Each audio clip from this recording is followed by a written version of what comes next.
मेरे प्यारे देशवासियों,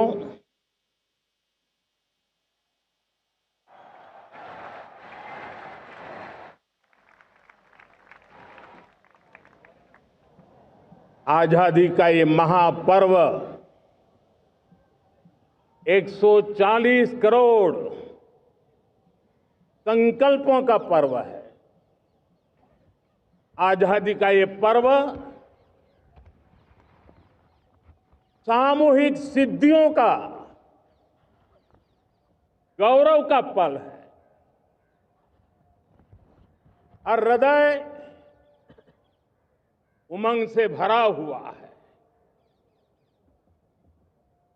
देश एकता की भावना को निरंतर मजबूती दे रहा है। 140 करोड़ देशवासी आज तिरंगे के रंग में रंगे हैं। हर घर तिरंगा, भारत के हर कोने से, चाहे रेगिस्तान हो या हिमालय की चोटियां, समंदर के तट हो या घनी आबादी वाले क्षेत्र, हर तरफ से एक ही गुंज है, एक ही जयकारा है। हमारी प्राण से भी प्यारी मातृभूमि का जयगान है।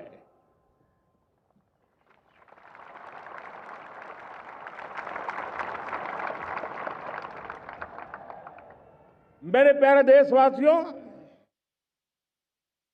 सन 47 में अनंत संभावनाओं के साथ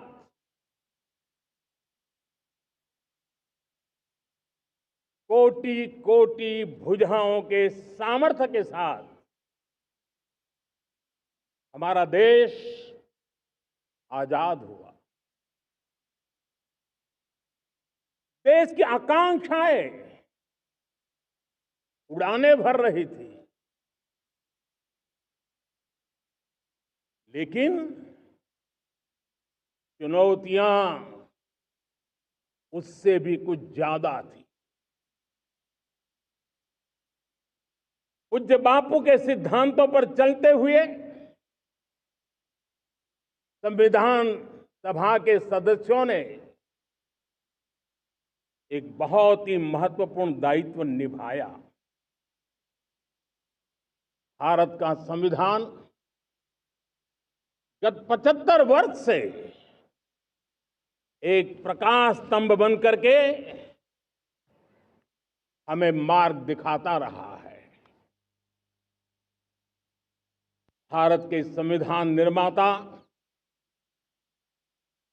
अनेक विद महापुरुष डॉक्टर राजेंद्र प्रसाद, बाबा साहब आंबेडकर, पंडित नेहरू, सरदार वल्लभ भाई पटेल, डॉक्टर सर्वपल्ली राधाकृष्णन जी, इतना ही नहीं, हमारी नारी शक्ति का भी योगदान कम नहीं था। हंसा मेहता जी, दाक्षायणी, वेलायुधन जैसी विदुषियों ने भी भारत के संविधान को सशक्त करने में अपनी भूमिका निभाई थी। आज लाल किले की प्राचीर से देश का मार्गदर्शन करने वाले, देश को दिशा देने वाला संविधान के निर्माताओं को आदरपूर्वक नमन करता हूं।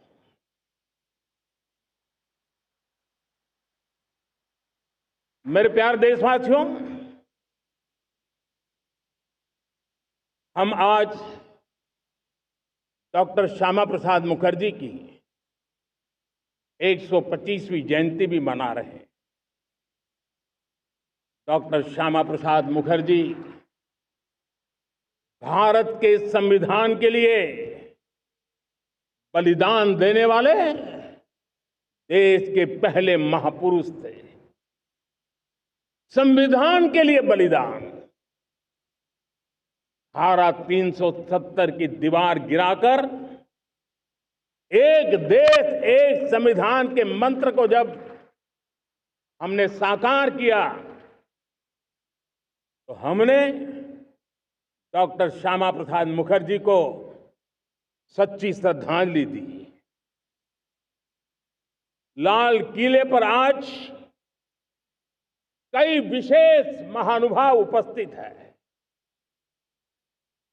दूर सुदूर गांव के पंचायतों के सदस्य हैं, ड्रोन दीदी के प्रतिनिधि हैं, लखपति दीदी की प्रतिनिधि हैं, खेल जगत से जुड़े लोग हैं, राष्ट्र जीवन में कुछ न कुछ देने वाले यहां महानुभाव उपस्थित हैं।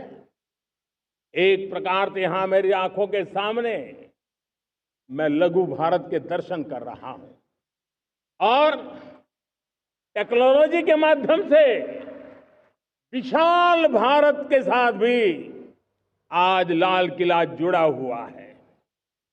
मैं आजादी के इस महापर्व पर देशवासियों का, विश्व भर में फैलाए हुए भारत प्रेमियों का, हमारे मित्रों का हृदय से बहुत बहुत अभिनंदन करता हूं। साथियों, प्रकृति हम सब की परीक्षा ले रही है। पिछले कुछ दिनों में प्राकृतिक आपदाएं, भूस्खलन, बादलों का फटना, न जाने कितनी कितनी आपदाएं हम झेल रहे हैं। पीड़ितों के साथ हमारी संवेदना है। राज्य सरकारें और केंद्र सरकार मिलकर के बचाव के काम, राहत के काम, पुनर्वसन के काम में पूरी शक्ति से जुटे हुए हैं। साथियों,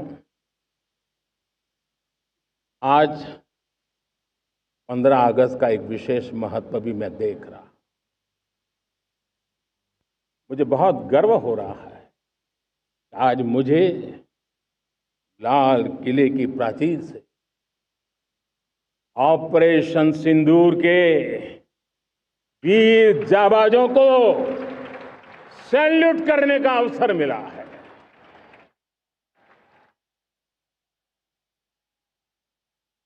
हमारे वीर जाबाज सैनिकों ने दुश्मनों को उनकी कल्पना से परे सजा दी है।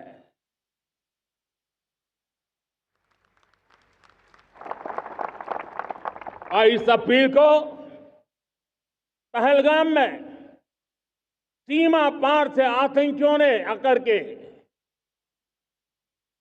जिस प्रकार का कत्लेआम किया, धर्म पूछ करके लोगों को मारा गया। पत्नी के सामने पति को गोलियां दी, बच्चों के सामने अपने पिता को मौत के घाट उतार दिया गया। पूरा हिंदुस्तान आक्रोश से भरा हुआ था। पूरा विश्व भी इस प्रकार से संहार से चौंक गया था। मेरे प्यारे देशवासियों, ऑपरेशन सिंदूर उसी आक्रोश की अभिव्यक्ति है।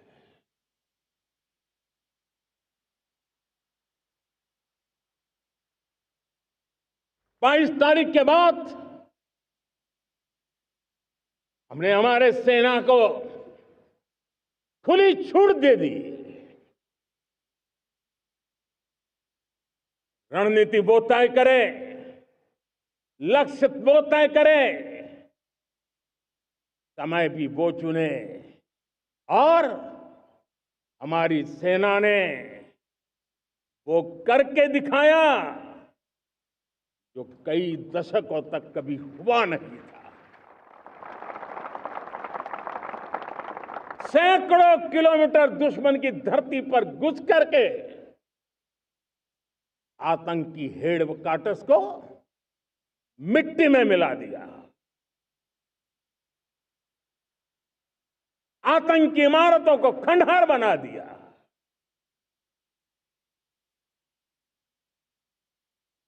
पाकिस्तान की नींद अभी भी उड़ी हुई है।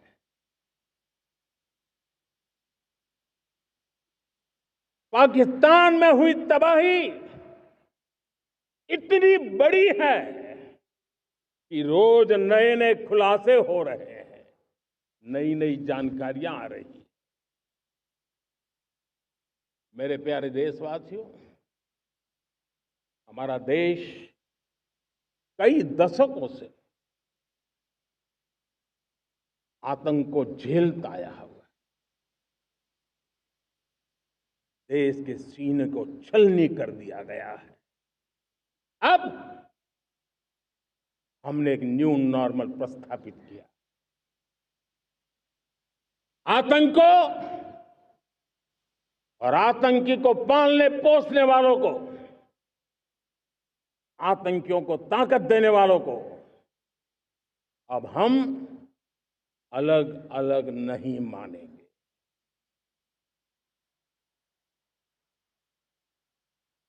वो मानवता के समान दुश्मन है, उनके बीच कोई फर्क नहीं है। अब भारत ने तय कर लिया है कि न्यूक्लियर की धमकियों को अब हम सहने वाले नहीं हैं। न्यूक्लियर ब्लैकमेल लंबे अरसे से चलाया, अब वो ब्लैकमेल नहीं सहा जाएगा।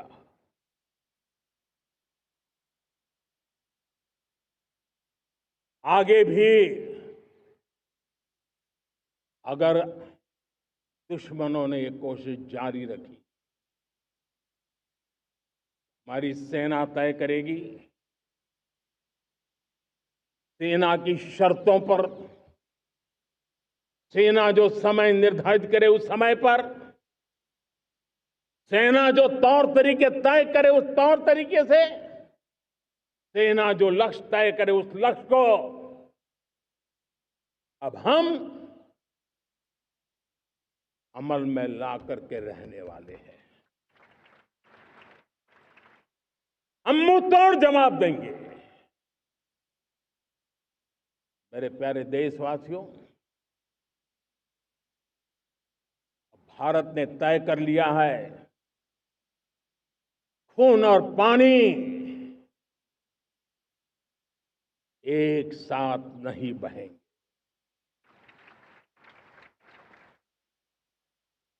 अब देशवासियों को भली भांति पता चला है कि सिंधु का समझौता कितना अन्यायपूर्ण है, कितना एक तरफा है।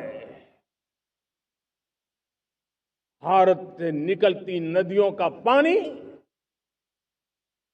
दुश्मनों के खेत को सींच रहा है और मेरे देश के किसान, मेरे देश की धरती पानी के बिना प्यासी है।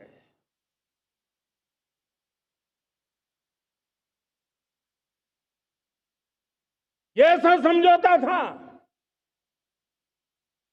जिसने पिछले 7 दशक से मेरे देश के किसानों का अकल्पनीय नुकसान किया है।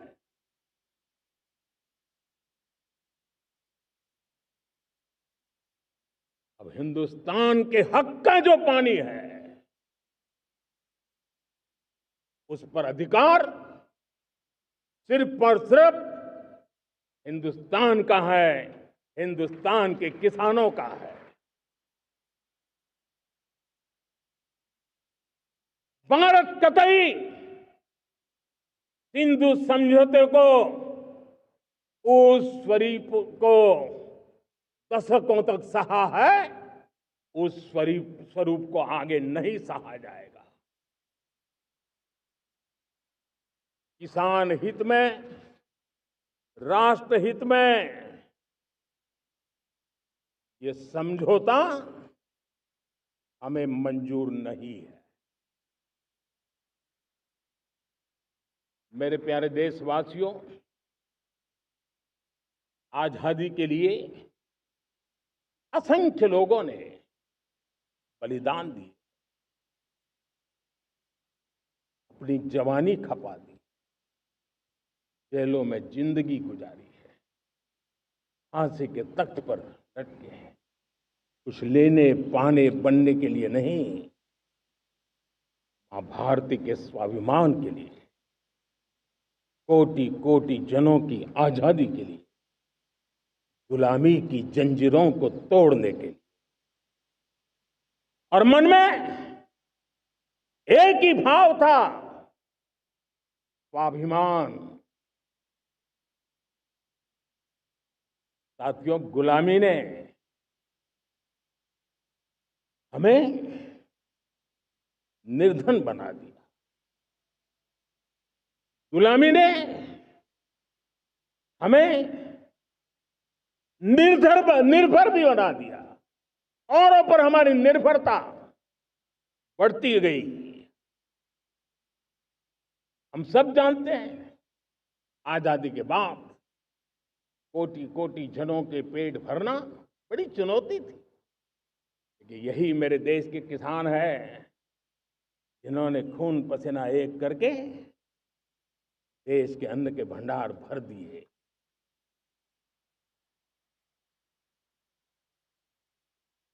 अनाज के संबंध में देश को आत्मनिर्भर बना दिया। एक राष्ट्र के लिए आत्मसम्मान की सबसे बड़ी कसौटी आज भी उसकी आत्मनिर्भरता है। और मेरे प्यारे देशवासियों, विकसित भारत का आधार भी है आत्मनिर्भर भारत।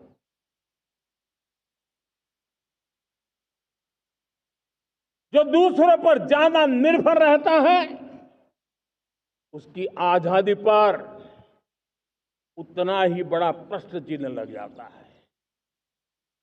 और दुर्भाग्य तो तब बन जाता है जब निर्भरता की आदत लग जाए, पता ही ना चले हम कब आत्मनिर्भरता छोड़ रहे हैं और कब किसी के निर्भर हो जाते हैं। ये आदत खतरे से खाली नहीं है और इसलिए प्रतिपल जागरूक रहना पड़ता है आत्मनिर्भर होने के लिए। और मेरे प्यारे देशवासियों, आत्मनिर्भरता का नाता सिर्फ आयात और निर्यात, रुपये, पैसे, पाउंड, डॉलर यहां तक सीमित नहीं है। इतना सीमित अर्थ उसका नहीं है। आत्मनिर्भरता का नाता हमारे सामर्थ्य से जुड़ा हुआ है। और जब आत्मनिर्भरता खत्म होने लगती है तो सामर्थ्य भी निरंतर क्षीण होता जाता है। और इसलिए हमारे सामर्थ्य को बचाए रखने, बनाए रखने और बढ़ाए रखने के लिए आत्मनिर्भर होना बहुत अनिवार्य है। साथियों, हमने ऑपरेशन सिंदूर में देखा है मेड इन इंडिया की कमाल क्या थी। दुश्मन को पता तक न चला कि कौन से शस्त्रास्त्र है, ये कौन सा सामर्थ्य है जो पलक भर में उनको नष्ट कर रहा है। सोचिए, अगर हम आत्मनिर्भर होते न होते तो क्या ऑपरेशन सिंदूर इतनी त्वरित गति से हम कर पाते? पता नहीं कौन सप्लाई देगा नहीं देगा, साजो सामान मिलेगा नहीं मिलेगा, इसी की चिंता बनी रहती। लेकिन हमें मेड इन इंडिया की शक्ति हमारे हाथ में थी, सेना के हाथ में थी। इसलिए बिना चिंता, बिना रुकावट, बिना हिचकिचाहट हमारी सेना अपना पराक्रम करती रही। और ये पिछले 10 साल से लगातार डिफेंस के क्षेत्र में आत्मनिर्भरता पर हम एक मिशन लेकर के चले हैं, उसके नतीजे आज नजर आ रहे हैं। साथियों, मैं एक और विषय पर आपका ध्यान आकर्षित करना चाहता हूं। ये बात से कोई इनकार नहीं कर सकता कि 21वीं सदी टेक्नोलॉजी ड्रिवन सेंचुरी है। और जब टेक्नोलॉजी ड्रिवन है और इतिहास की तरफ नजर करें तो पता है, इतिहास गवाह है, जिन जिन देशों ने टेक्नोलॉजी में महारत हासिल की, वो देश विकास की ऊंचाइयों को पार कर गए, शिखर पर पहुंच गए। आर्थिक शक्ति नए पैमाने पर पहुंचती गई। हम जब टेक्नोलॉजी के अलग अलग आयामों की बात करते हैं तो मैं आपका ध्यान आकर्षित करता हूं सेमीकंडक्टर्स पे। उदाहरण के तौर पे बताता हूं, मैं यहां लाल किले से किसी सरकार की आलोचना करने के लिए खड़ा नहीं हुआ और नहीं मैं करना चाहता, लेकिन देश की युवा पीढ़ी को जानकारी होना भी उतना जरूरी है। हमारे देश में 50-60 साल पहले सेमीकंडक्टर को लेकर के फाइलें शुरू हुई। 50-60 साल पहले फैक्ट्री का विचार चालू हुआ।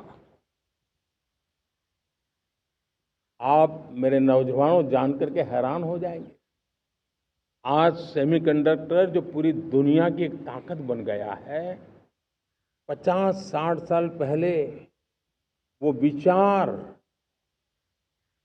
वो फाइलें अटक गई, लटक गई, अटक गई। सेमीकंडक्टर के विचार की ही भ्रूण हत्या हो गई। 50-60 साल गवा दिए। हमारे बाद कई देश सेमीकंडक्टर में आज महारत हासिल करके दुनिया में अपनी ताकत को प्रस्थापित कर रहे हैं। साथियों, आज हमने उस बोझ से मुक्त होकर के मिशन मोड में सेमीकंडक्टर के काम को आगे बढ़ाया। 6 अलग अलग सेमीकंडक्टर के यूनिट्स जमीन पर उतर रहे हैं। 4 नए यूनिट्स को हमने ऑलरेडी हरी झंडी दिखा दी है, ग्रीन सिग्नल दे दिया है। और देशवासियों और मेरे खास करके नौजवानों और विश्व भर में भारत की टेक्नोलॉजी की ताकत को समझने वाले लोगों को भी कहना चाहूंगा, इसी वर्ष के अंत तक मेड इन इंडिया, भारत की बनी हुई, भारत में बनी हुई, भारत के लोगों द्वारा बनी हुई मेड इन इंडिया चिप्स बाजार में आ जाएगी।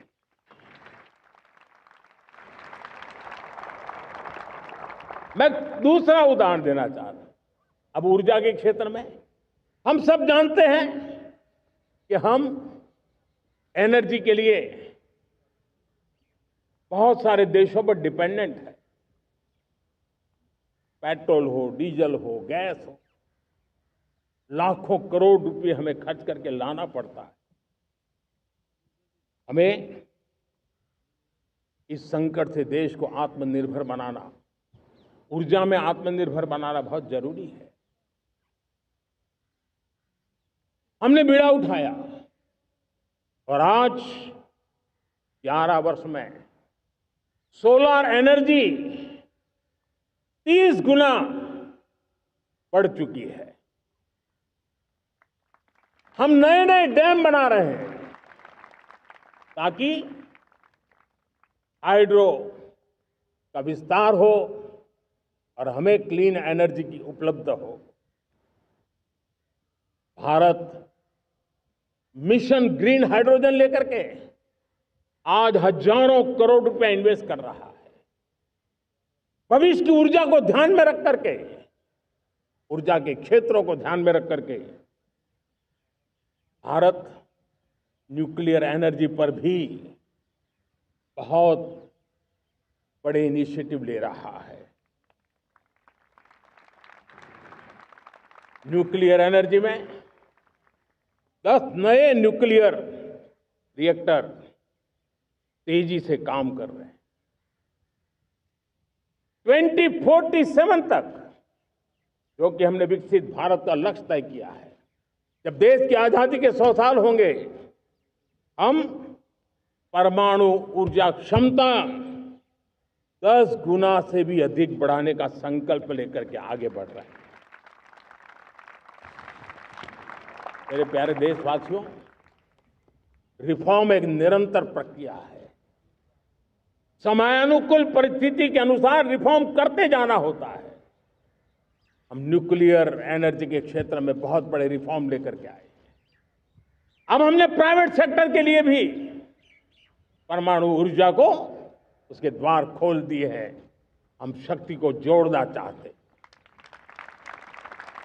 मेरे प्यारे देशवासियों, दुनिया जब आज ग्लोबल वार्मिंग को लिए चिंता करती है, तब मैं विश्व को भी बताना चाहता हूं कि भारत ने तय किया था कि हम 2030 तक क्लीन एनर्जी भारत में 50% पहुंचा देंगे। ये लक्ष्य हमारा 2030 तक था। मेरे देशवासियों का सामर्थ्य देखिए, मेरे देशवासियों की संकल्प शक्ति देखिए, मेरे देशवासियों को विकसित भारत बनाने का संकल्प को पूर्ण करने के लिए उनकी दौड़ देखिए।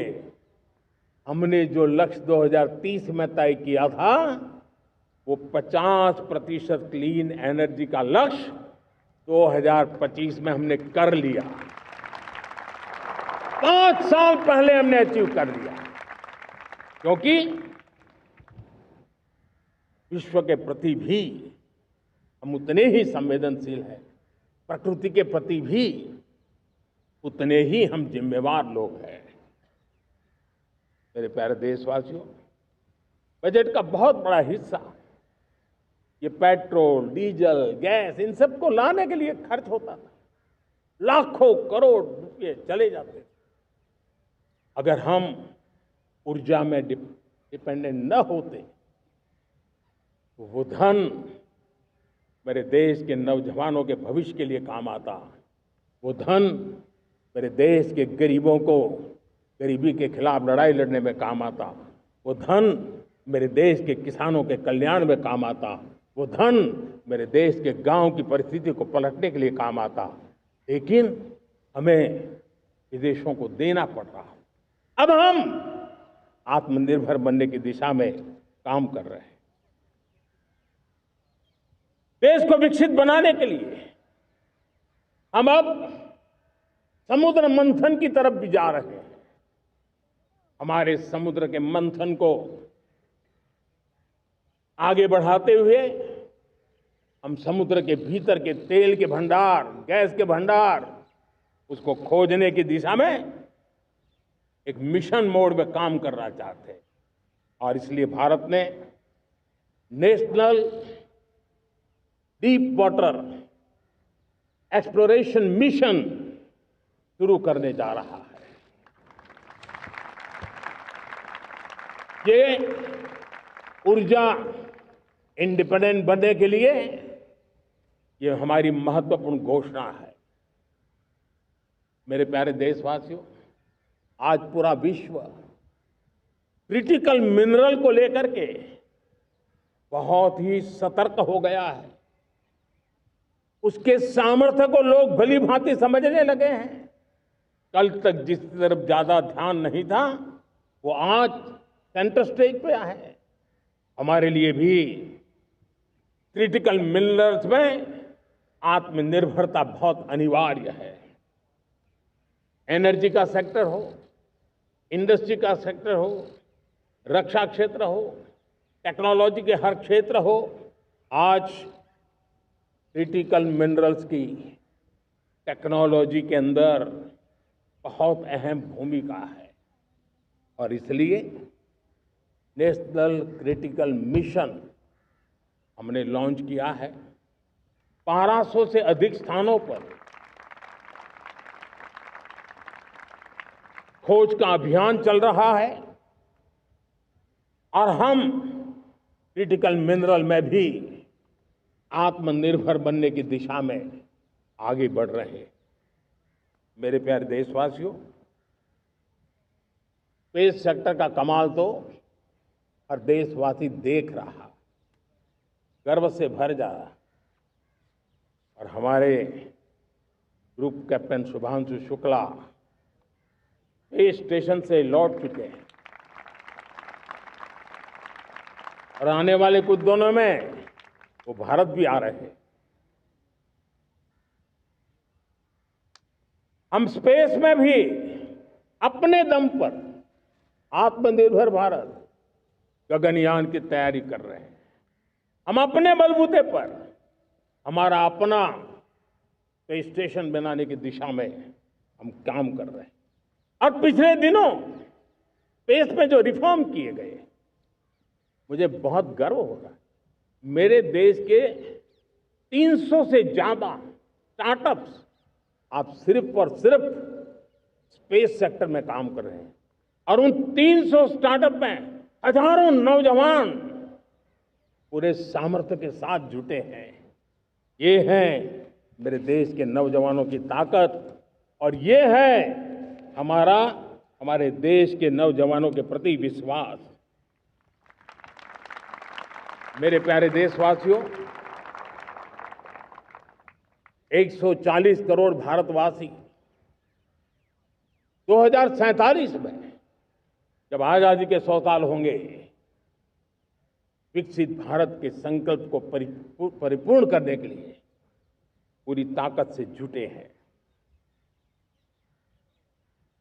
इस संकल्प की पूर्ति के लिए भारत आज हर सेक्टर में आधुनिक इकोसिस्टम तैयार कर रहा है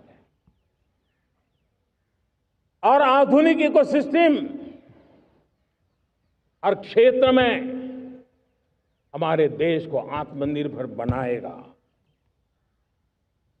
आज मेरा लाल किले की प्राचीर से मेरे देश के युवा वैज्ञानिकों को, मेरे टैलेंटेड यूथ को, मेरे इंजीनियर्स को और प्रोफेशनल्स को और सरकार के हर विभागों को भी मेरा आह्वान है, क्या हमारा अपना made in India fighter jets के लिए जेट इंजन हमारा होना चाहिए कि नहीं होना चाहिए?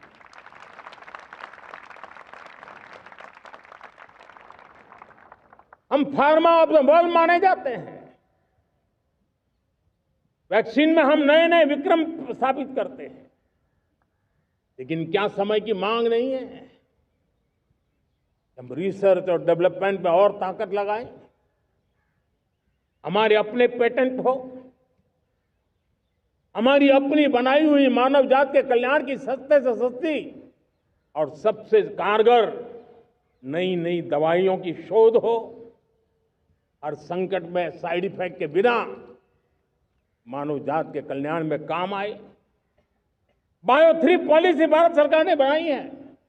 मैं देश के नौजवानों को कहता हूं, आइए बायो 3 पॉलिसी का अध्ययन करके अब कदम उठाइए।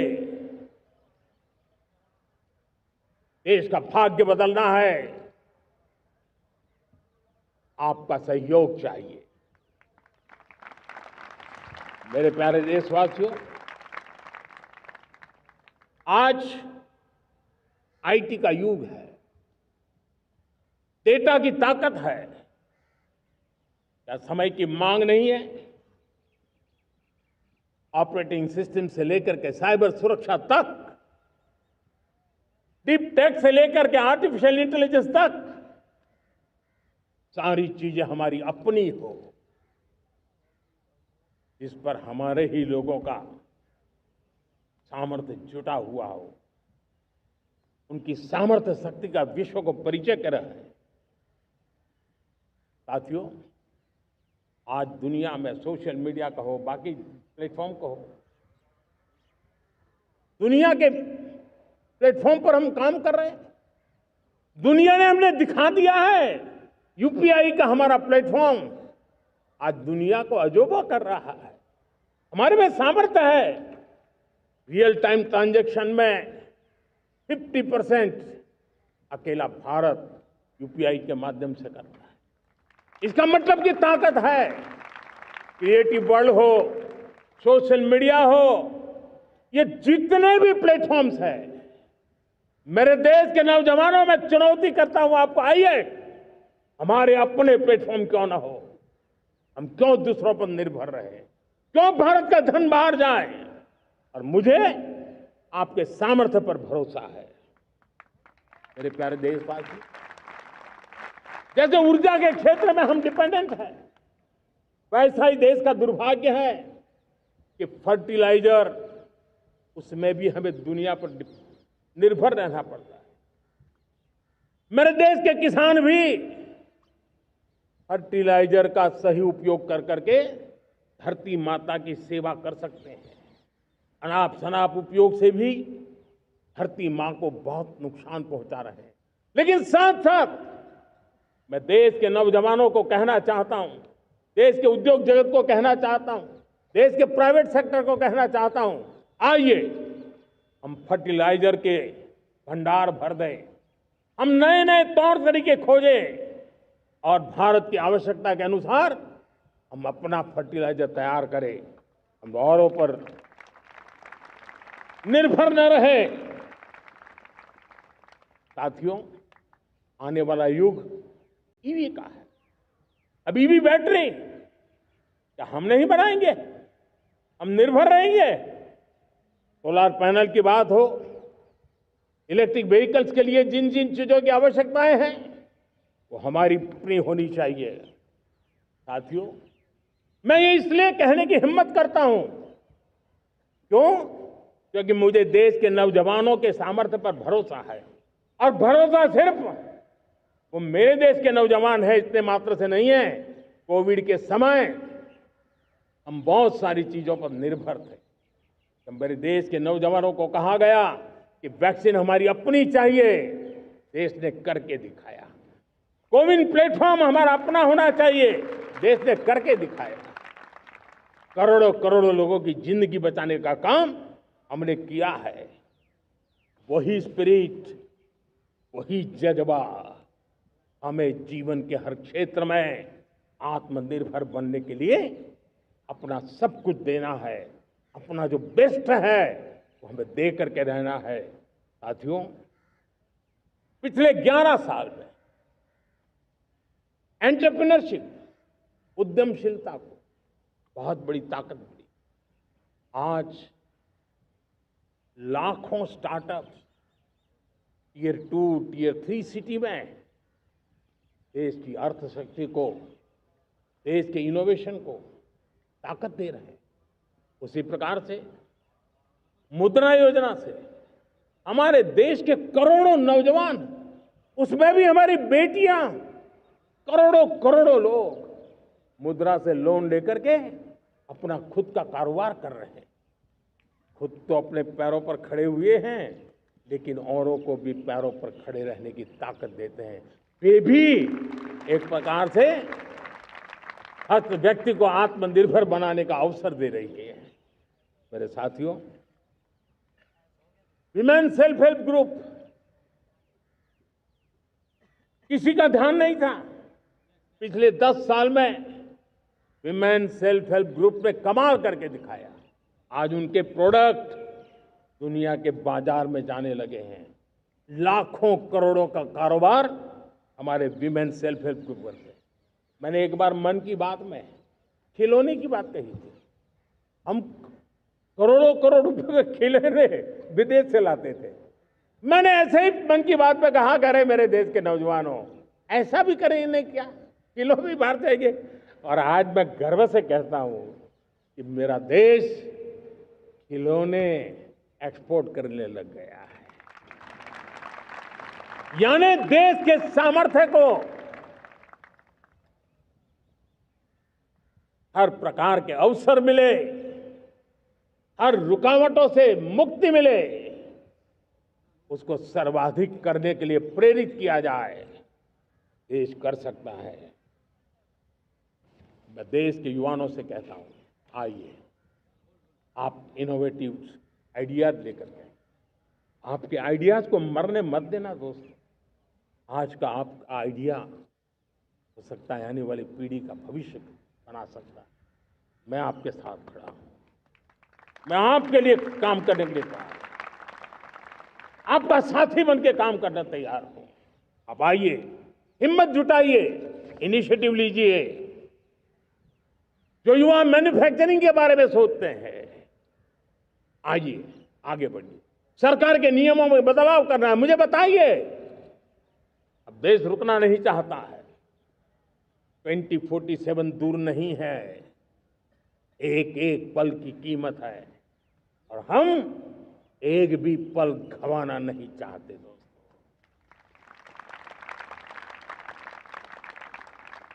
साथियों, ये आगे बढ़ने का अवसर है,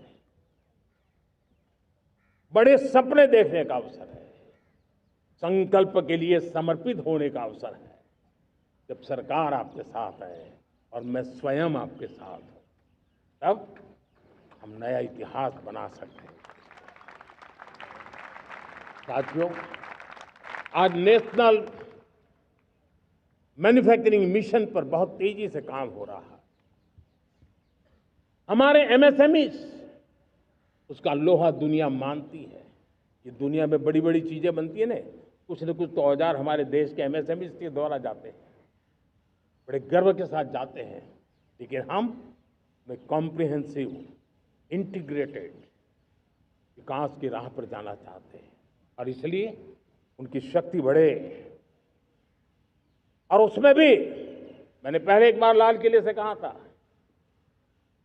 जीरो डिफेक्ट जीरो इफेक्ट। आज कहना चाहता हूं कि हमें विश्व बाजार में अपने सामर्थ्य का लोहा मनवाना है, तो हमें क्वालिटी में निरंतर नई ऊंचाइयों को पार करना।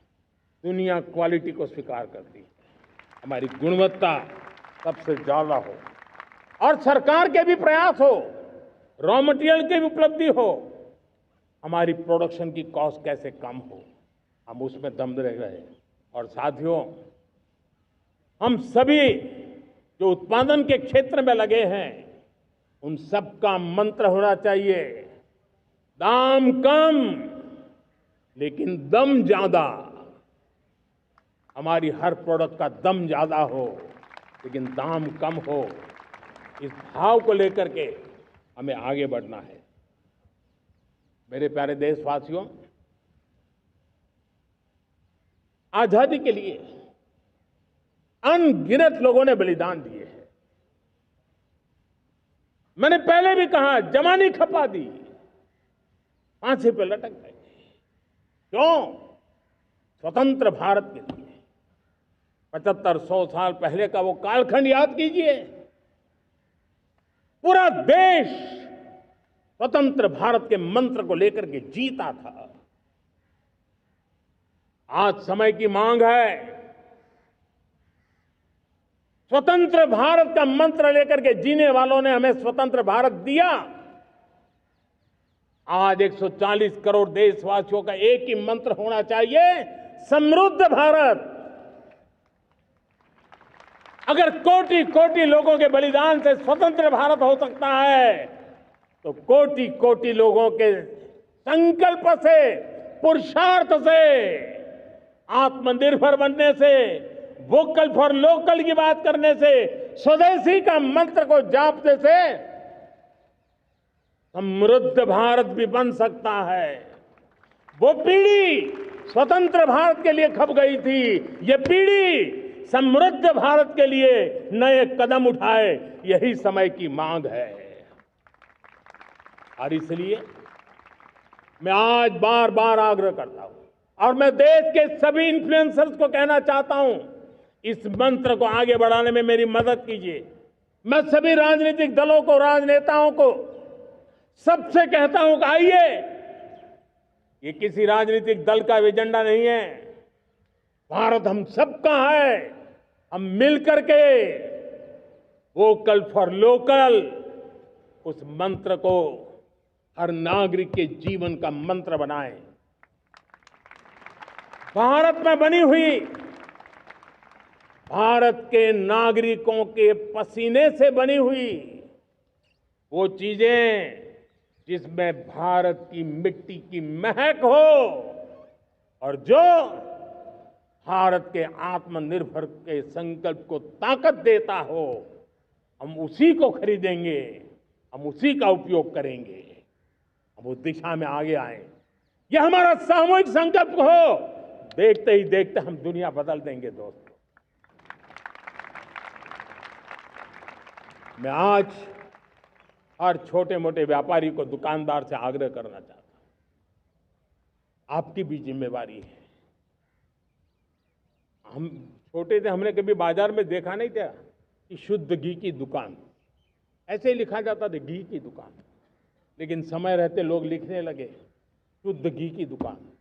मैं चाहता हूं देश में ऐसे व्यापारी आगे आए, ऐसे दुकानदार आए कि हाँ स्वदेशी माल बिकता है, वो बोर्ड लगा रहे हैं। हम स्वदेशी का गर्व करने लगे। हम स्वदेशी मजबूरी में नहीं, मजबूती के साथ उपयोग करेंगे, मजबूती के लिए उपयोग करेंगे और जरूरत पड़ी तो औरों को मजबूर करने के लिए उपयोग करेंगे। ये हमारी ताकत होनी चाहिए, ये हमारा मंत्र होना चाहिए। मेरे प्यारे देशवासियों,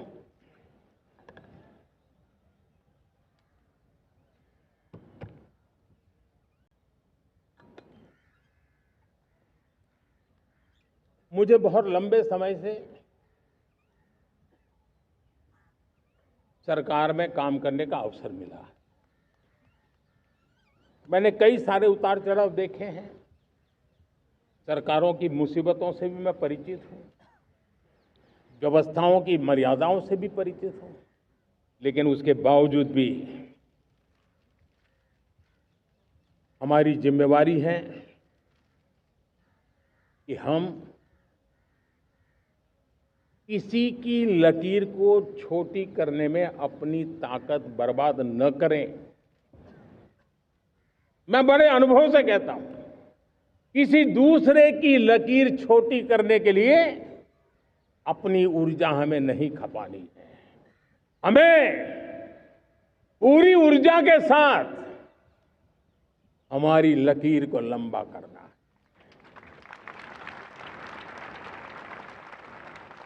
हम अगर अपनी लकीर लंबी करते हैं तो दुनिया भी हमारा लोहा मानेगी।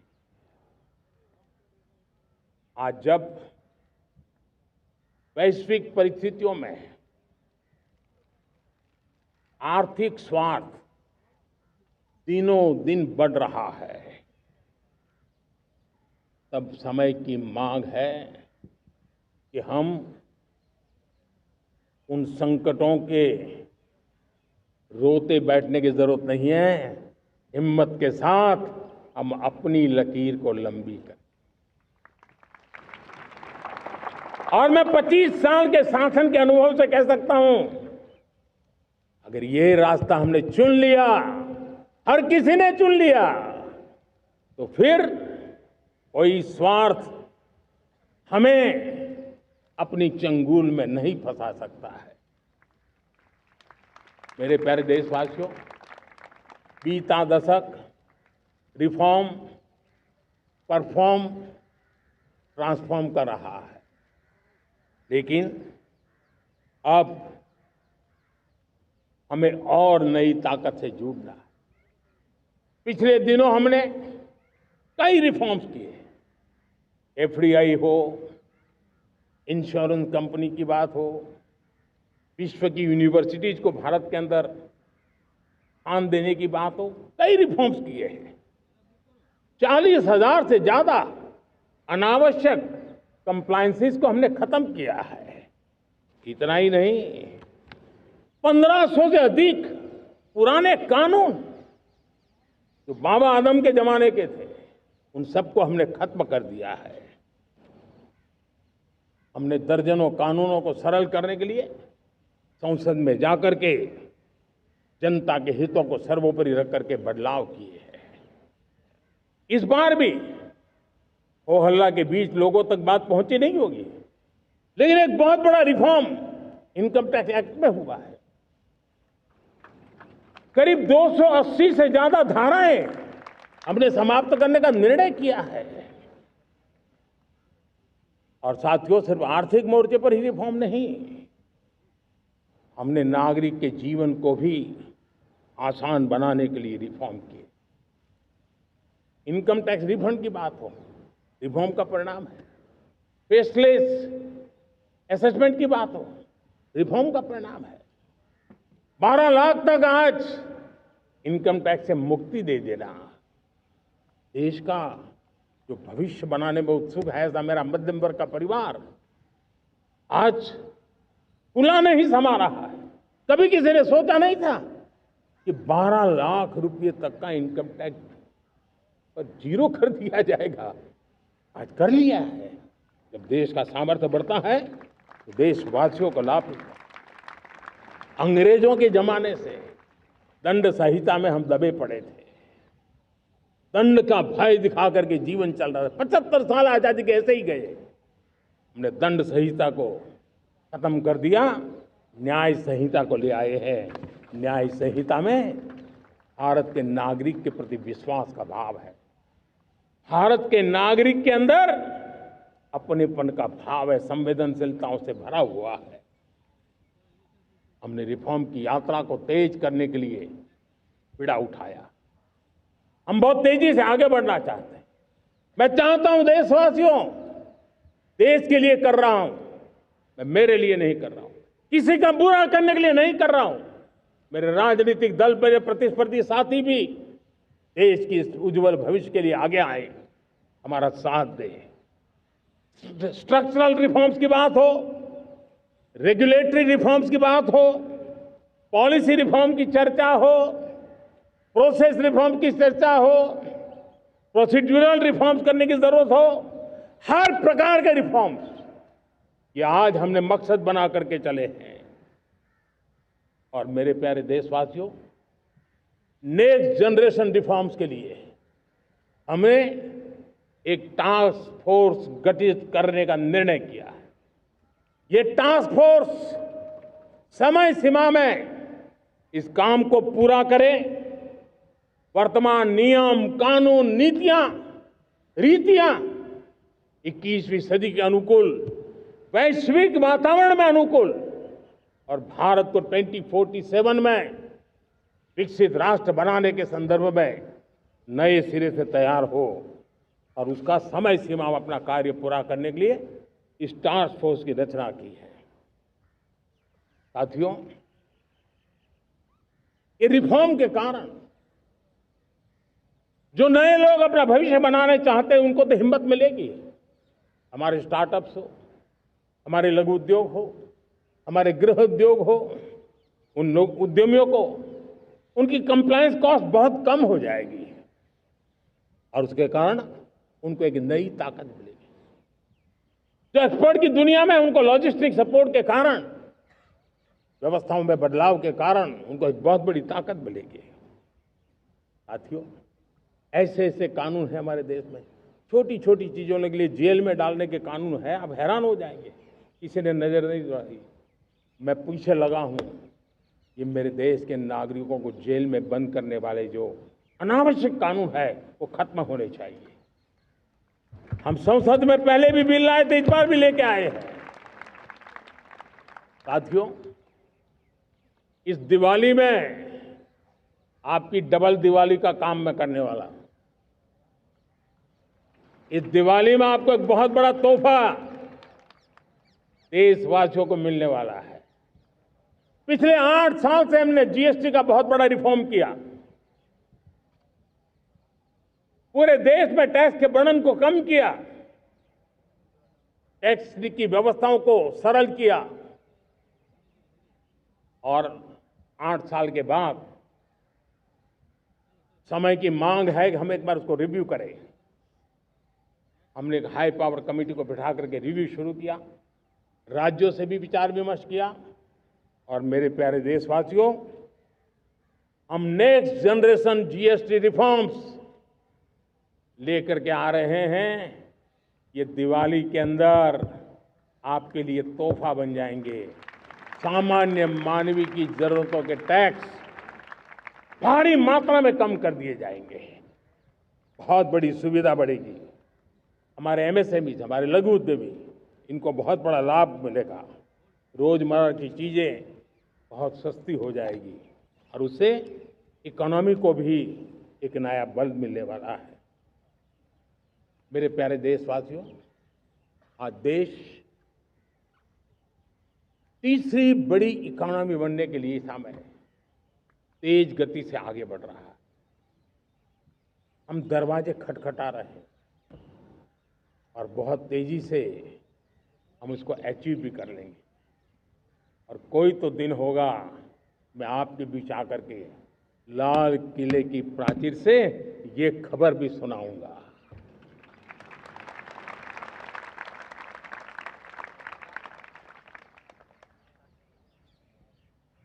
आज भारत की अर्थव्यवस्था और आर्थिक स्थिति को लेकर पूरी दुनिया आश्वस्त है।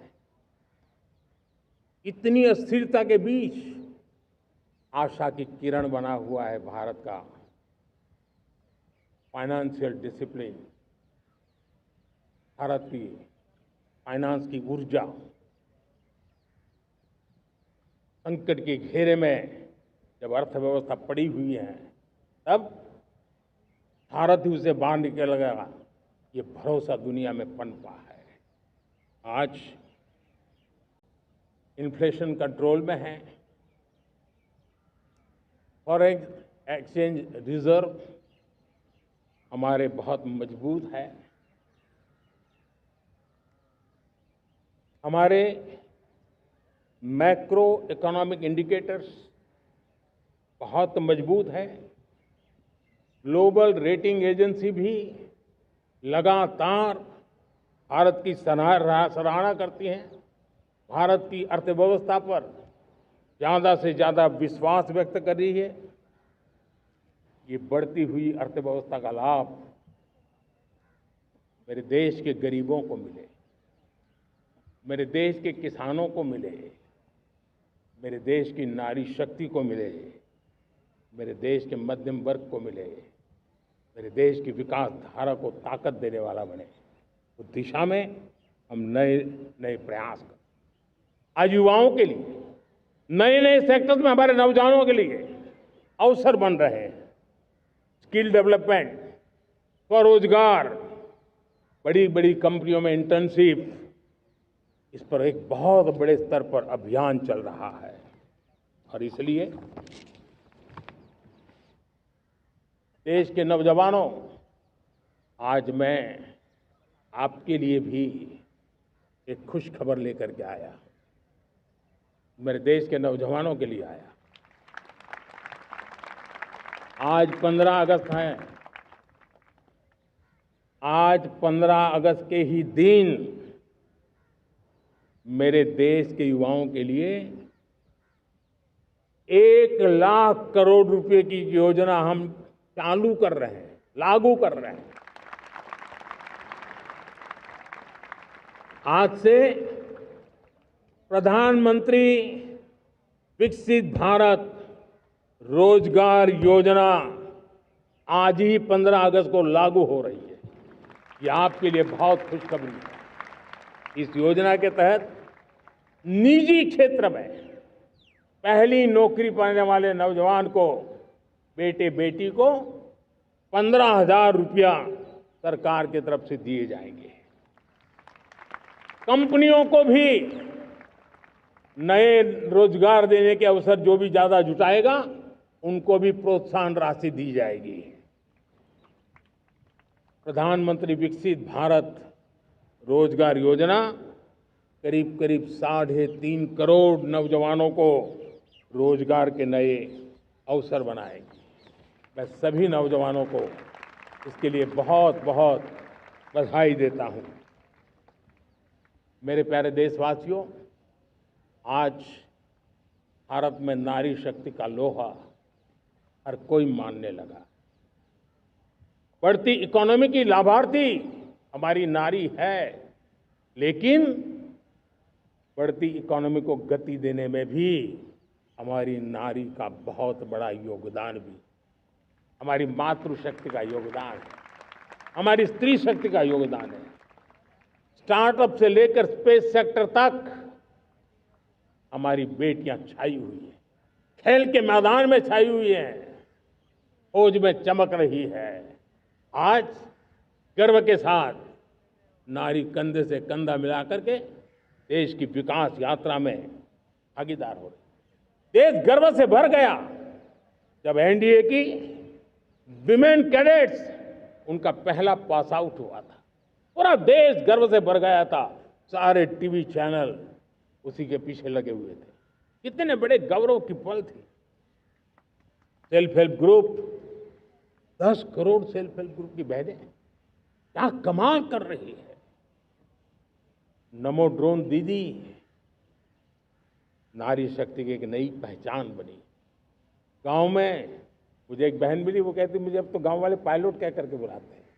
बड़े गर्व से कह रहे हैं। ज्यादा पढ़ी लिखी नहीं थी, लेकिन उसका रतबा पैदा हुआ है।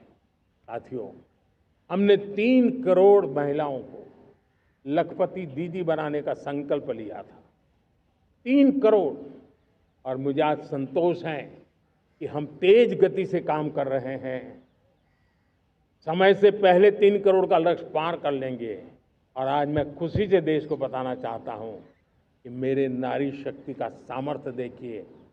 देखते ही देखते 2 करोड़ महिलाएं लखपति दीदी बन चुकी है। आज कुछ लखपति दीदी हमारे सामने बैठी है। ये है मेरे सामर्थ्य। और मेरा विश्वास है दोस्तों, भारत की विकास यात्रा में उनकी भागीदारी बढ़ने वाली। मेरे प्यारे देशवासियों, मेरे देश के किसानों का भारत की अर्थव्यवस्था में बहुत बड़ा योगदान है। भारत के किसानों की मेहनत रंग ला रही है। पिछले साल अनाज के उत्पादन में मेरे देश के किसानों ने के पुराने सारे विक्रम तोड़ दिए। ये सामर्थ्य है मेरे देश का। उतनी ही जमीन, लेकिन व्यवस्थाएं बदली, पानी पहुंचने लगा, अच्छे सीड्स मिलने लगे, किसानों को अच्छी सुविधाएं मिलने लगी, तो वो अपना सामर्थ्य देश के लिए बढ़ा रहा है। आज भारत दूध, दाल, जूट जैसे उत्पादन में नंबर 1 है दुनिया में। आज दुनिया का दूसरा सबसे बड़ा फिश प्रोड्यूसर। मेरे मछुआरा भाई बहनों की ताकत देखिए। फिश प्रोड्यूशन में दुनिया में हम दूसरे नंबर पर पहुंच चुके हैं। आज भारत चावल, गेहूं, फल और सब्जी के उत्पादन में भी दुनिया में दूसरे नंबर पर पहुंच चुका है। साथियों, आपको खुशी होगी, मेरे देश के किसान जो पैदावार देते हैं, आज वो उत्पादन दुनिया के बाजार में पहुंच रहा है। 4 लाख करोड़ रुपया एग्रो प्रोडक्ट का एक्सपोर्ट हुआ है। ये मेरे देश के किसानों ने हमें ताकत दिखाई है। हम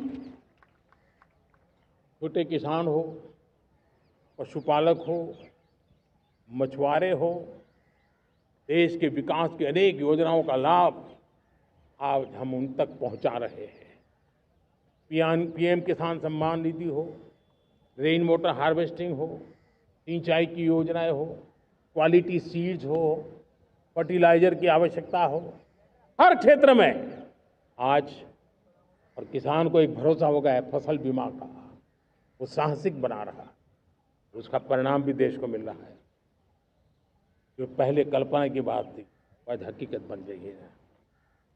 देशवासियों, हमारे देश के पशुधन को बचाने के हमें कोविड की वैक्सीन मुफ्त में मिली, वो तो याद है, लेकिन हम पशुधन के लिए भी अब तक 125 डोज मुफ्त में पशुओं को लगा चुके हैं। फूट एंड माउथ डिसीज से मुक्ति पाने के लिए, जो हमारा यहाँ उत्तर भारत में उसे खुरपका मुंहपका बीमारी कहते हैं, उसे बचाने के लिए 125 करोड़ डोज हम लगा चुके हैं और मुफ्त में लगा चुके हैं। हम खेती के मामले में देश के वो जिले जहां के किसान औरों से पीछे रह गए, किसी न किसी कारण से 100 जिले ऐसे हैं जहां अपेक्षाकृत कम खेती है, और इसलिए हमने 100 जिले आइडेंटिफाई किए हैं पूरे देश में से, और वहां के किसानों को एम्पावर करना, किसानों को शक्ति देना, किसानों को मदद करने का एक अभियान चलाया है। और इसके लिए पीएम धन धान्य कृषि योजना का आरंभ किया है। पीएम धन धान्य कृषि योजना वो देश के 100 जिले जहां थोड़ी सी भी मदद कर देंगे तो वहां का किसान भी भारत के अन्य किसानों की बराबरी कर देगा। मेरे प्यारे देशवासियों, भारत के किसान, भारत के पशुपालक, भारत के मछुआरे, ये हमारी सबसे बड़ी प्राथमिकता है। भारत के किसान, भारत के मछुआरे, भारत के पशुपालक, उनसे जुड़ी किसी भी अहितकारी नीति के आगे मोदी दीवार बन के खड़ा है।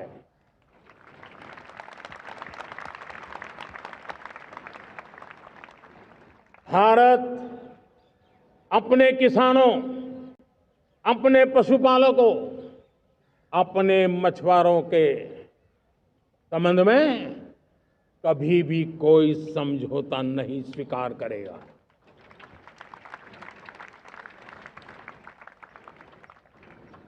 प्यारे देशवासियों, गरीबी क्या होती है मुझे किताबों में पढ़ना नहीं पड़ा है, मैं जानता।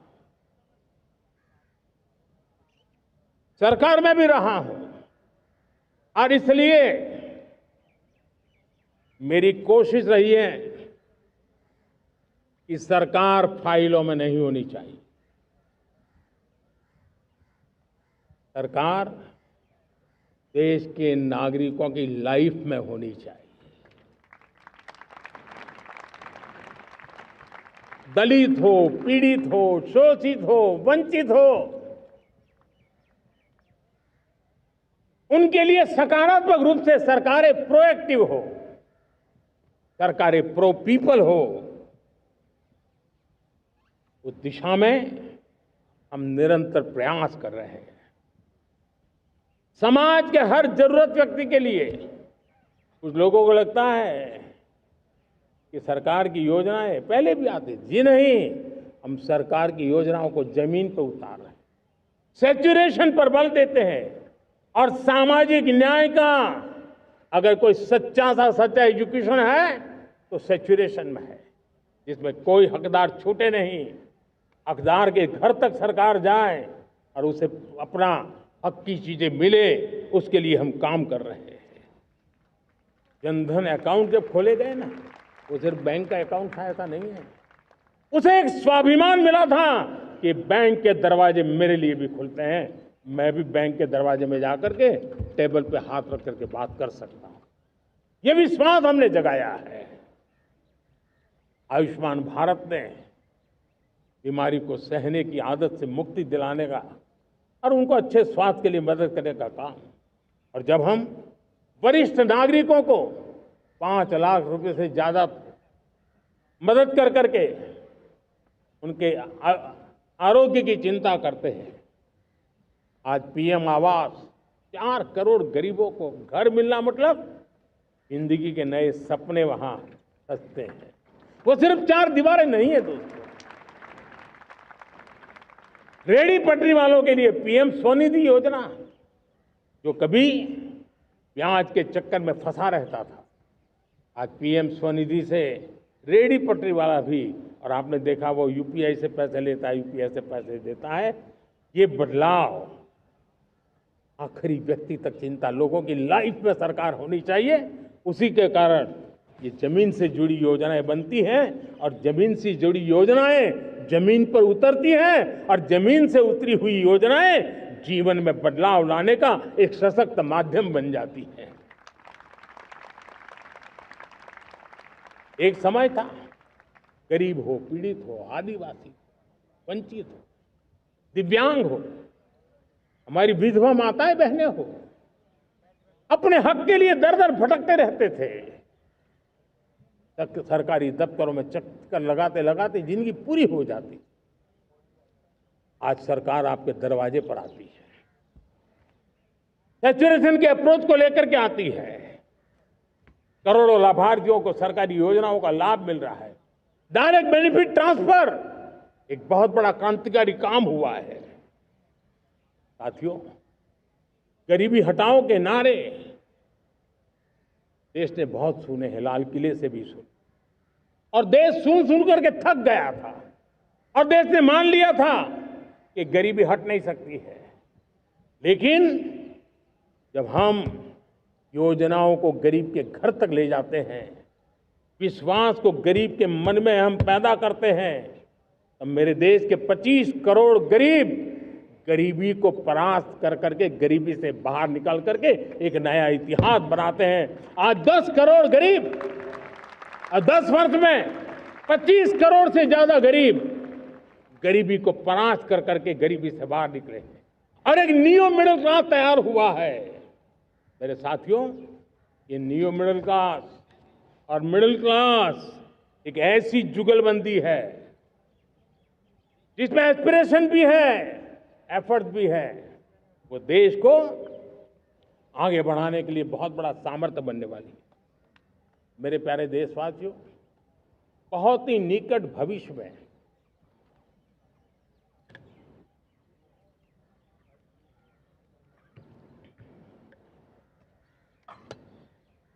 मेरे प्यारे देशवासियों, बहुत ही निकट भविष्य में महान समाज सुधारक महात्मा ज्योतिबा फुले जी की 200वीं जयंती आ रही है। हम उस जयंती के समारोह शुरू करने जा रहे हैं और महात्मा ज्योतिबा फुले के सिद्धांत, उन्होंने जो मंत्र दिए, उसमें हमारे लिए प्रेरणा है। पिछड़े को प्राथमिकता, पिछड़े को प्राथमिकता देते हुए हम परिवर्तन की ऊंचाइयों को प्राप्त करना चाहते हैं। हम इसके लिए परिश्रम की पराकाष्ठा करना चाहते हैं। हम पारदर्शी नीतियों के द्वारा पिछड़ों को प्राथमिकता, ये हम धरती पर उतारना चाहते हैं, हर पिछड़े के जीवन में उतारना चाहते हैं। साथियों, रेहड़ी पटरी वालों के लिए स्वनिधि योजना हो या हमारे हुनर वाले, हाथ से काम करने वाले विश्वकर्मा योजना की बात हो, आदिवासी में भी जो पिछड़े रह गए हैं उनके लिए पीएम जनधन की योजना की बात हो, हमारे पूर्वी भारत को विकास में पूरे देश के अंदर बराबरी में लाना और उनको नेतृत्व देने की दिशा में काम हो। हम सिर्फ समाज पिछड़े हो उनकी चिंता तक अटकने वाले नहीं है।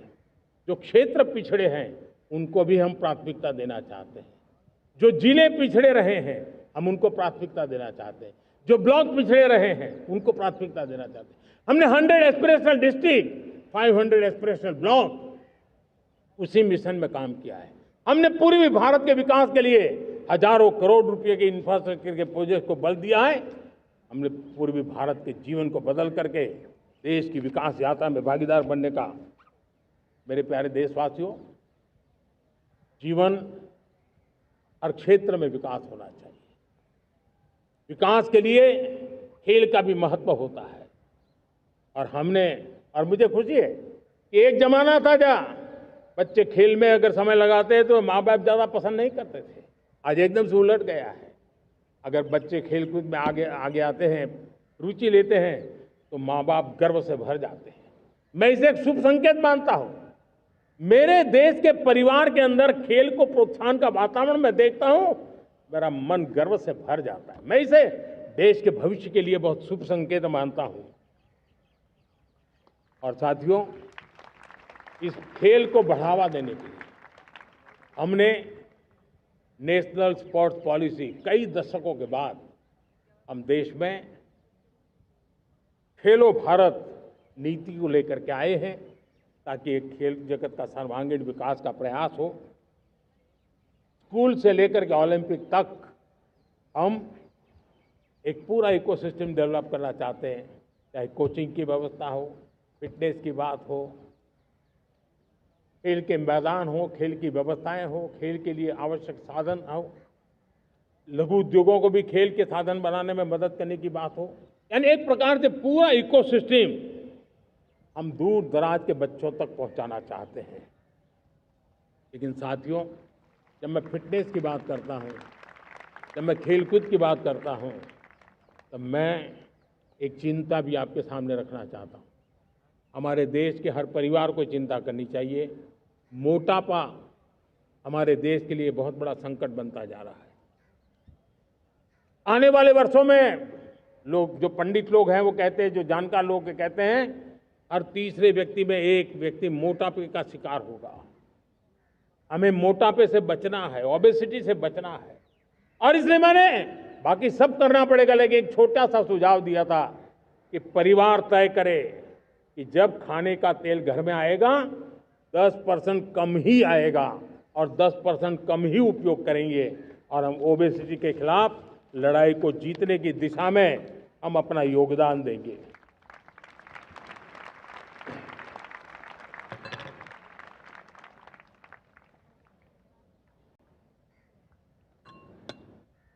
मेरे प्यारे देशवासियों, हमारा देश भाग्यवान है।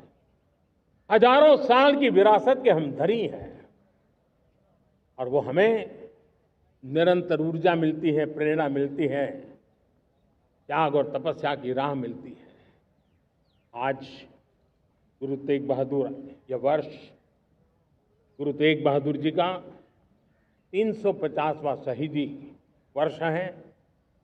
देश की संस्कृति की रक्षा, भारत के मूल्यों की रक्षा के लिए उन्होंने अपना सब कुछ न्योछावर कर दिया। मैं आज उनको नमन करता हूं। साथियों, हमारी संस्कृति की ताकत हमारी विविधता है। हम विविधता को सेलिब्रेट करना चाहते हैं। हम विविधता को सेलिब्रेट करने की आदत बनाना चाहते हैं। यह हमारा गौरव है कि हमारा भारत माँ का ये बगीचा कितने विविध प्रकार के फूलों से सजा हुआ है, कितनी विविधताएं हैं। ये विविधता हमारे लिए एक बहुत बड़ा, हमारी विरासत है, बहुत बड़ा गौरव है। हमने प्रयागराज के महाकुंभ में देखा भारत की विविधता को कैसे जिया जाता है। एक स्थान पर करोड़ों लोग, एक ही भाव, एक ही प्राण, एक ही प्रयास, दुनिया के लिए बहुत बड़ा अजूबा है। महाकुंभ की वो सफलता भारत की एकता की, भारत के सामर्थ्य की दुहाई देती है। साथियों, हमारा देश भाषाओं की विविधता से बहुत ही भरा हुआ है, पुलकित है। और इसीलिए हमने मराठी, असमिया, बांग्ला, पाली, प्राकृत को क्लासिकल लैंग्वेज का दर्जा दिया है। और मेरा मत है हमारी भाषाएं जितनी विकसित होगी, हमारी सभी भाषाएं जितनी समृद्ध होगी, हमारे नॉलेज के सिस्टम को भी उतना ही बल मिलने वाला है। और हमारी वो ताकत है, आज जब डेटा का जमाना है ना, तो ये ताकत दुनिया के लिए भी बड़ी ताकत बन सकती है। इतना सामर्थ्य हमारी लैंग्वेज में। हमें हमारी सभी भाषाओं पर गर्व होना चाहिए। हमारी सभी भाषाओं के विकास के लिए हर किसी ने बनते हुए प्रयास करना चाहिए। साथियों, पांडुलिपि में हमारे ज्ञान के भंडार पड़े हैं, लेकिन उसके प्रति उदासीनता रही है। इस बार हमने ज्ञान भारतम योजना के तहत देश भर में जहां भी हस्तलिखित ग्रंथ है, जहां पांडुलिपियां हैं, सदियों पुराने जो दस्तावेज हैं, उनको खोज खोज करके आज की टेक्नोलॉजी का उपयोग करते हुए उस ज्ञान की समृद्धि को आने वाली पीढ़ियों के लिए काम आए, उस दिशा में काम कर रहे हैं। मेरे प्यारे देशवासियों, हमारा स्पष्ट मत है, यह देश सिर्फ सरकारें नहीं बनाती है, ये देश राज सत्ता पर विराजमान लोग ही नहीं बनाते हैं, ये देश शासन की धुरा संभालने वाले नहीं बनाते हैं। ये देश बनता है कोटि कोटि जनों के पुरुषार्थ से, ऋषियों के, मुनियों से, वैज्ञानिकों के, शिक्षकों के, किसानों के, जवानों के, सेना के, मजदूरों के, हर किसी के प्रयास से देश बनता है। हर किसी का योगदान होता है, व्यक्ति का भी होता है, संस्थाओं का भी होता है। आज मैं बहुत गर्व के साथ एक बात का जिक्र करना चाहता हूं। आज से 100 साल पहले एक संगठन का जन्म हुआ, राष्ट्रीय स्वयंसेवक संघ। 100 साल की राष्ट्र की सेवा एक बहुत ही गौरवपूर्ण स्वर्णिम पृष्ठ है। व्यक्ति निर्माण से राष्ट्र निर्माण के संकल्प को लेकर के 100 साल तक मां भारती का कल्याण का लक्ष्य लेकर के लक्षावधि स्वयंसेवकों ने मातृभूमि के कल्याण के लिए अपना जीवन समर्पित किया है। सेवा, समर्पण, संगठन और अप्रतिम अनुशासन, ये जिसकी पहचान रही है, ऐसा राष्ट्रीय स्वयंसेवक संघ दुनिया का ये सबसे बड़ा एनजीओ है। एक प्रकार से 100 साल का उसका समर्पण का इतिहास है। आज लाल किले की प्राचीर से 100 साल की इस राष्ट्र सेवा की यात्रा में योगदान करने वाले सभी स्वयंसेवकों को आदरपूर्वक स्मरण करता हूं और देश गर्व करता है राष्ट्रीय स्वयंसेवक संघ की इस 100 साल की भव्य समर्पित यात्रा को, और हमें प्रेरणा देता रहेगा। मेरे प्यारे देशवासियों, हम समृद्धि की ओर जा रहे हैं, लेकिन समृद्धि का रास्ता सुरक्षा से गुजरता है। पिछले 11 वर्षों में राष्ट्र सुरक्षा, राष्ट्र रक्षा, राष्ट्र के नागरिकों की रक्षा, इन सभी मोर्चों पर हमने पूरे समर्पण भाव से काम किया है। हम बदलाव लाने में सफल हुए हैं। यह देश जानता है कि हमारे देश का बहुत बड़ा जनजातीय क्षेत्र नक्सलवाद की चपेट में, माओवाद की चपेट में पिछले कई दशकों से लहूलुहान हो चुका था। सबसे ज्यादा नुकसान मेरे आदिवासी परिवारों को हुआ। आदिवासी माताओं बहनों ने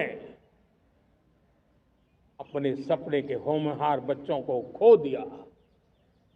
नौजवान बेटे गलत रास्ते पर खींच लिए गए, भटकाए गए, उनकी जीवन को तबाह कर दिया गया। हमने फौलादी हाथ से काम लिया।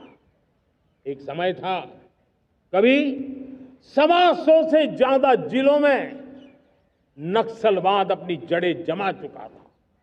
माओवाद की चंगुल में हमारे जनजातीय क्षेत्र, हमारे जनजातीय नौजवान फंसे हुए थे और आज 125 जिलों में से कम होते होते हम 20 पर ले आए हैं। उन जनजातीय समाज की सबसे बड़ी हमने सेवा की है। और आप देखिए, एक जमाना था जब बस्तर को याद करते ही माओवाद, नक्सलवाद, बम बंदूक की आवाज सुनाई देती थी। उसी बस्तर में माओवाद नक्सल से मुक्त होने के बाद जब बस्तर के नौजवान ओलंपिक करते हैं, हजारों नौजवान भारत माता की जय बोल करके खेल के मैदान में उतरते हैं, पूरा वातावरण उत्साह से भर जाता है। ये बदलाव देश देख रहा है। जो क्षेत्र कभी रेड कॉरिडोर के रूप में जाने जाते थे, वो आज विकास के ग्रीन कॉरिडोर बन रहे हैं। साथियों, हमारे लिए गर्व की बात है, भारत के नक्शे में जिन क्षेत्रों को लहूलुहान कर दिया गया था, लाल रंग से रंग दिया गया था, हमने वहां संविधान, कानून और विकास का तिरंगा फहरा दिया है। मेरे प्यारे देशवासियों, ये भगवान बिरसा मुंडा की 150वीं जयंती का अवसर है। तब इन जनजातीय क्षेत्रों को नक्सल से मुक्त कर करके, मेरे जनजातीय परिवार के नौजवानों की जिंदगी बचा करके हमने भगवान बिरसा मुंडा को एक सच्ची श्रद्धांजलि दी है।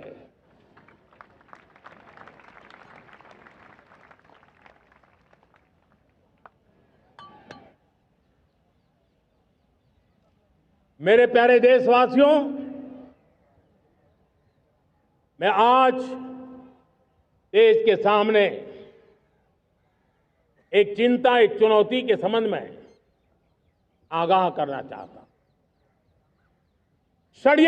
षड्यंत्र के तहत, सोची समझी साजिश के तहत देश की डेमोग्राफी को बदला जा रहा है। एक नए संकट के बीज बोए जा रहे हैं और ये घुसपैठिए मेरे देश के नौजवानों की रोजी रोटी छीन रहे हैं। एक घुसपैठिए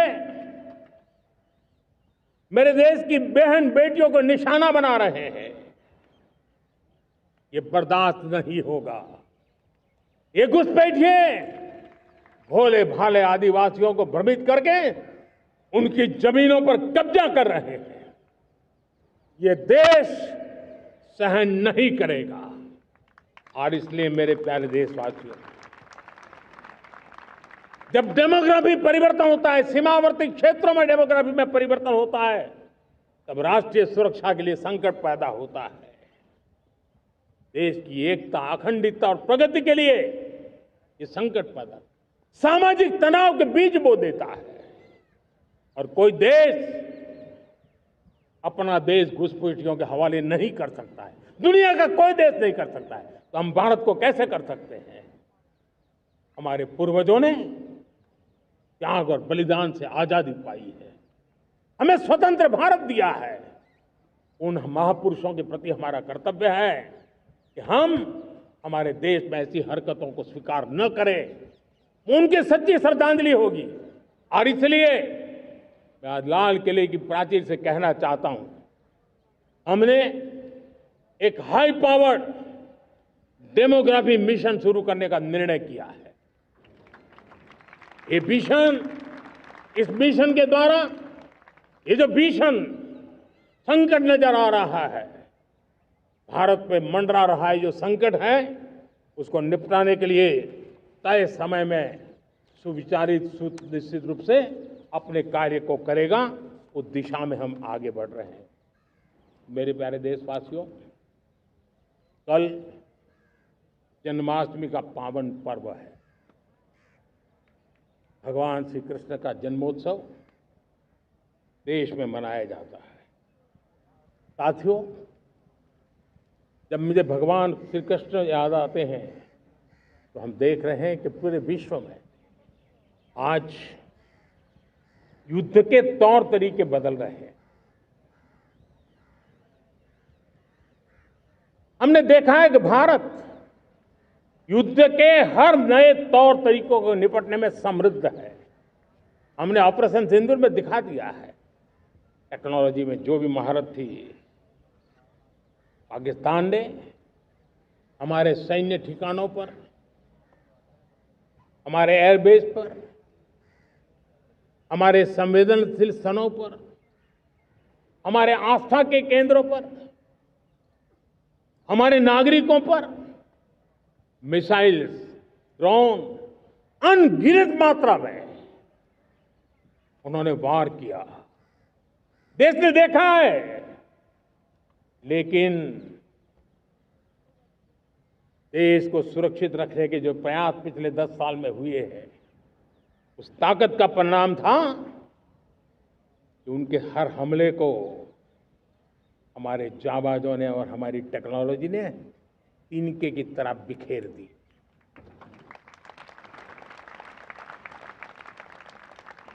रत्ती भर नुकसान नहीं कर पाए। और इसलिए जब युद्ध के मैदान में टेक्नोलॉजी का विस्तार हो रहा है, टेक्नोलॉजी हावी हो रही है, तब राष्ट्र की रक्षा के लिए, देश के नागरिकों की सुरक्षा के लिए हमें भी, हमने जो आज महारत पाई है, वो महारत का और विस्तार करने की जरूरत है। हमने आज जो महारत पाई है, उसको लगातार अपग्रेड करते रहने की आवश्यकता है।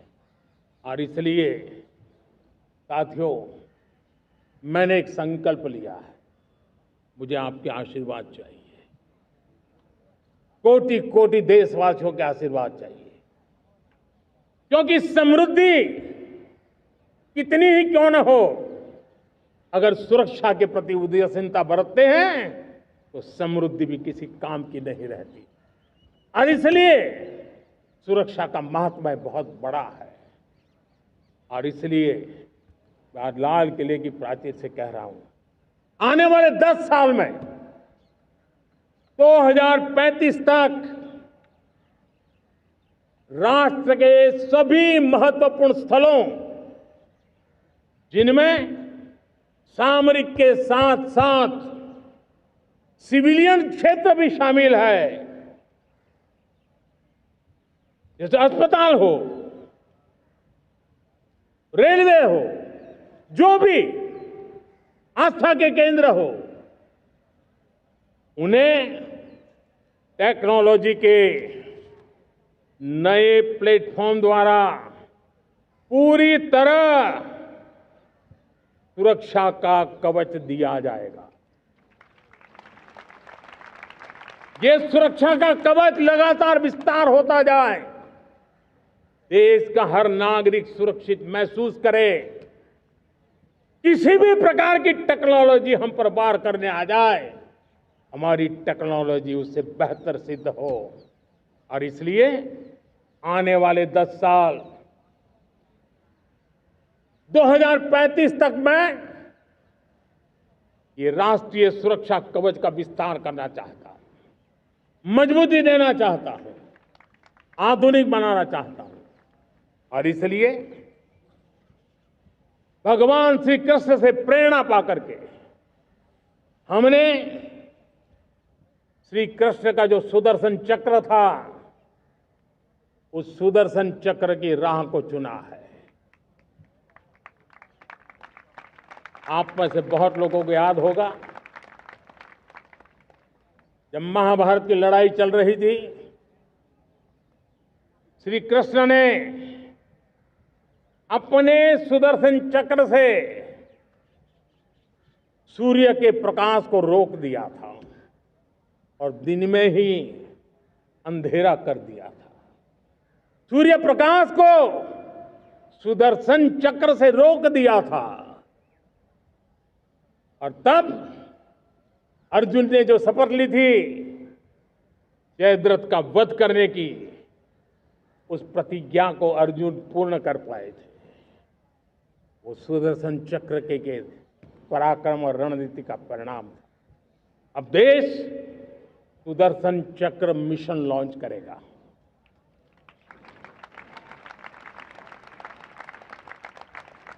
ये मिशन सुदर्शन चक्र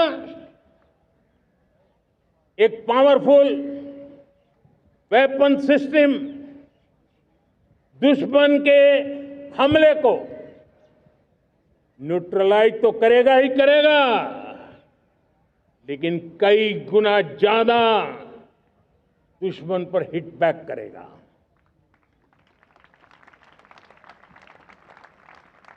हमने भारत के इस मिशन सुदर्शन चक्र के लिए कुछ मूलभूत बातें भी तय की है। आने वाले 10 सालों में हम उसको प्रखरता से आगे बढ़ाना चाहते हैं। एक तो ये पूरी आधुनिक सिस्टम, इसके लिए रिसर्च, डेवलपमेंट, उसकी मैन्युफैक्चरिंग हमारे देश में ही हो, हमारे देश के नौजवानों के टैलेंट से हो, हमारे देश के लोगों के द्वारा बनी। दूसरा, एक ऐसी व्यवस्था होगी जो वॉरफेयर के हिसाब से भविष्य में क्या क्या संभावनाएं हैं उसका हिसाब किताब लगा करके +1 की स्ट्रेटेजी वर्कआउट करेगी। और तीसरा, सुदर्शन चक्र की एक ताकत थी, वो बहुत ही प्रिसाइज, जहां जाना था वहीं जाता था और वापस श्री कृष्ण के पास लौट के आता था। हम इस सुदर्शन चक्र के द्वारा भी टारगेटेड प्रिसाइज एक्शन के लिए भी व्यवस्था को विकसित करने की दिशा में आगे बढ़ेंगे। और इसलिए युद्ध के बदलते तौर तरीकों में राष्ट्र की सुरक्षा, नागरिकों की सुरक्षा के लिए मैं बड़े प्रतिबद्धता के साथ इस कार्य को आगे बढ़ाने के लिए वचन देता हूं। मेरे प्यारे देशवासियों, जब हम लोकतंत्र की बात करते हैं, स्वतंत्र भारत की बात करते हैं, तब हमारा संविधान हमारे लिए सर्वोच्च दीप स्तंभ होता है, हमारा प्रेरणा का केंद्र होता है। लेकिन आज से 50 साल पहले भारत के संविधान का गला घोंट दिया गया था, भारत के संविधान के पीठ पे छुरा भोंक दिया गया था, देश को जेल खाना बना दिया गया था, आपातकाल लगा दिया गया था, इमरजेंसी थोप दी गई थी। इमरजेंसी के 50 साल हो रहे। देश की किसी भी पीढ़ी ने संविधान की हत्या के इस पाप को कभी भूलना नहीं चाहिए। संविधान की हत्या करने वाले पापियों को नहीं भूलना चाहिए। और हमें भारत के संविधान के प्रति अपने समर्पण को और मजबूती देते आगे बढ़ना चाहिए। वो हमारी प्रेरणा है। मेरे प्यारे देशवासियों, मैंने इसी लाल किले से पंच प्रण की बात कही थी। मैं आज लाल किले से फिर से एक बार मेरे देशवासियों का पुनः स्मरण जरूर करना चाहता हूं। विकसित भारत बनाने के लिए न हम रुकेंगे, न हम झुकेंगे। हम परिश्रम की पराकाष्ठा करते रहेंगे और अपनी आंखों के सामने 2047 में विकसित भारत बना करके रहेंगे। मेरे प्यारे देशवासियों, हमारा दूसरा प्रण है कि हम हमारे जीवन में, हमारी व्यवस्थाओं में, हमारे नियम कानून परंपराओं में गुलामी का एक भी कण अब बचने नहीं देंगे। हम हर प्रकार की गुलामी से मुक्ति पाकर के ही रहेंगे। मेरे प्यारे देशवासियों, हम अपनी विरासत पर गर्व करेंगे। हमारी पहचान का सबसे बड़ा आभूषण, सबसे बड़ा गहना, सबसे बड़ा मुकुटमणि हमारी विरासत है। हम विरासत का गर्व करेंगे। मेरे प्यारे देशवासियों, इन सब के लिए एकता, ये मंत्र सबसे बड़ा शक्तिशाली मंत्र है और इसलिए एकता की डोर को कोई काट न सके, ये हमारा सामूहिक संकल्प होगा। मेरे प्यारे देशवासियों, मां भारती के प्रति कर्तव्य निभाना ये पूजा से कम नहीं है, तपस्या से कम नहीं है, आराधना से कम नहीं है। और उसी भाव से हम सब मातृभूमि के कल्याण के लिए परिश्रम की पराकाष्ठा करते हुए 2047 विकसित भारत के लक्ष्य को पार करने के लिए अपने आप को खपा देंगे, अपने आप को झोंक देंगे। जो भी सामर्थ्य है, कोई भी अवसर को छोड़ेंगे नहीं। इतना ही नहीं, नए अवसरों को निर्माण करेंगे और निर्मित करने के बाद हम 140 करोड़ देशवासियों के सामर्थ्य से आगे बढ़ते ही रहेंगे, बढ़ते ही रहेंगे, बढ़ते ही रहेंगे। मेरे प्यारे देशवासियों, हमें याद रखना है, 140 करोड़ देशवासियों को याद रखना है, परिश्रम में जो तपा है, परिश्रम में जो तपा है, उसने ही तो इतिहास रचा है। परिश्रम में जो तपा है, उसने ही तो इतिहास रचा है। जिसने फौलादी चट्टानों को तोड़ा है, जिसने फौलादी चट्टानों को तोड़ा है, उसने ही समय को मोड़ा है। जिसने फौलादी चट्टानों को तोड़ा है, उसने ही समय को मोड़ा है। और समय को मोड़ देने का भी, समय को मोड़ देने का भी यही समय है, सही समय है। मेरे प्यारे देशवासियों, एक बार फिर आप सबको आजादी के इस महान पर्व की अनेक अनेक शुभकामनाएं देता हूं, बहुत बहुत बधाई देता हूं। मेरे साथ बोलेंगे, जय हिंद, जय हिंद, जय हिंद। भारत माता की, भारत माता की, भारत माता की। वंदे, वंदे, वंदे। बहुत बहुत धन्यवाद। जनगण मन अधिनायक जय हे।